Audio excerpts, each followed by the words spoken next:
Biće izuzetno kratak i potpuno jasan.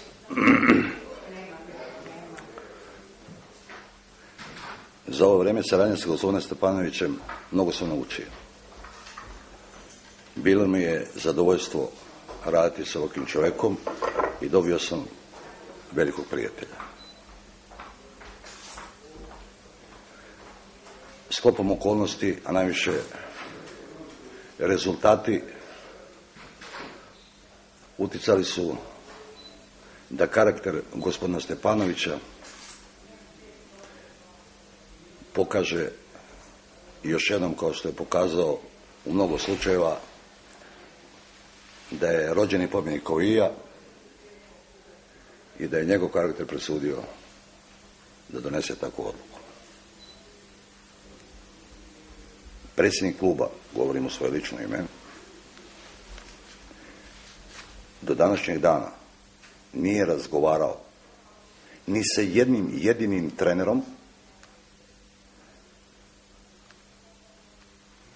na domaćoj sceni ili stranca.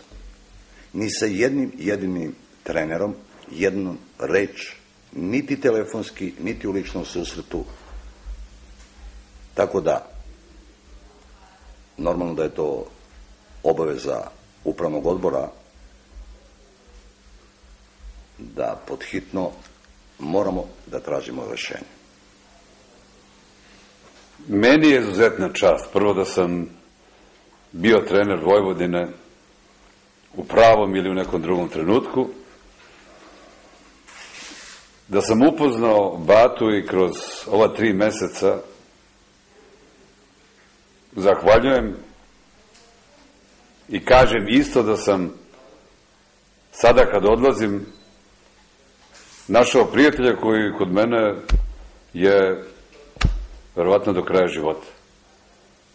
Da rezultati uvek i u svim poslovima moraju da budu takvi kakvi treba da budu i da nas nisu, da mene nisu pratili, žao mi, ali da sve ovo što sam do sada uradio i sve što sam zamislio, mislim da je počev od pripreme i svih onih testova koje smo napravili, pa preko igre i jedan napredak, mali, veći, koji ste možda videli, koji niste videli, ali ja ovoj ekipi Vojvodine želim svaku sreću, bit ću uvek tu, kad god me zatreba ili kada se slučajno sretnemo, da na ovom svom putu nađe onaj put koji joj treba.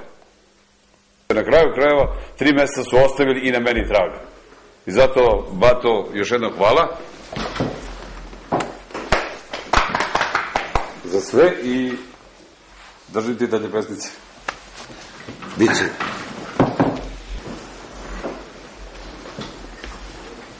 Stepon je moj dobar.